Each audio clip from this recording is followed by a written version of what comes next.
हे मध्ये कमेंट करून नक्की सांगा.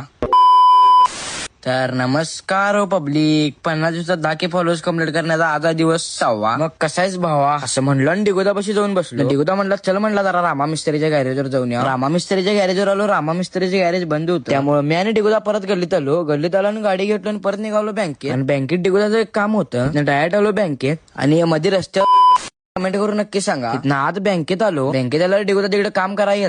डिगोदा तिकडे काम करून बाहेर आला बँकेतनं बाहेर आल्यावर मॅन जया निघालो आणि डिगोदा आणि मामा गेले तिकडे कारण मॅने जया जाणार होतो तेल टाकायला. डायरेक्ट आलो पेट्रोल पंपावर. सगळ्यात तर पहिला तेल टाकून घेतलो. तेल टाकून डायरेक्ट घरला आलो ते डायरेक्ट झोपून टाकलो. ब्लॉग चालू केलो डायरेक्ट संध्याकाळी. तिथनं मॅन डिगोदा चालवलो पंचरत्न हॉलला, कारण डिगोदाचं एक काम होतं. डायरेक्ट आलो पंचरत्न हॉलला. डिगोदाने डायरेक्ट आता ऑफिस मध्ये एंट्री केली. आज जाऊन बसलाय आणि मला एकट्यालाच बाहेर बसवलेला. पण डिगोदाचं काम आवरलो आणि परत गाडीवर निघालो. डायरेक्ट आलो गोडाऊनला, कारण गोडाऊनला ठरलं की जेव्हा जायचं. मी आणि डिगोदा आणि पण्या एका गाडीवर होतो, बाकी सगळी पुढे गेलती, कारण आम्ही जाणार होतो बोरगाव मध्ये असलेल्या सरकार हॉटेलला. डायरेक्ट आत एंट्री केलो हॉटेलमध्ये आणि येऊन बसलो लगेच. तो तर इकडं दादाने ताटा आणून पण लावला. ताटा आणून लावला हे पोरं चालू केलीत की स्नॅप टाकल्या चालू केला घेऊ खायला. कसं खायला बघा ह्यो चालू केल्या ह्यो पण चालू केला मागणं. ह्यो तर लय हवरा बघा पोरग.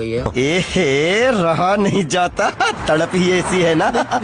तो तर इकडं माझं पण ताट आलं. तिथनं पण लगेच चालू केलं की खायला. वच्चा वच्चा वच्चा वच्चा खायला. तो सगळ्यांचं जेवण झालंय तरी अजून जेवालता, कारण याने रोट्या खाल्लेला 5 आणि भात अनेकदा घेतलेला. भात घेतलाय आणि नंतर म्हणतोय जाईना झालंय. तिथनं सगळ्यांचं जेवण झाल्यावर गाडी बाहेर काढलो आणि निघलो आपापल्या घराला जायला. तर इथेच थांबवतो ब्लॉग भावानो. ब्लॉग आवडल्यास लाईक करा, शेअर करा, कमेंट करा आणि भावाला फॉलो करा तेवढं विसरू नका.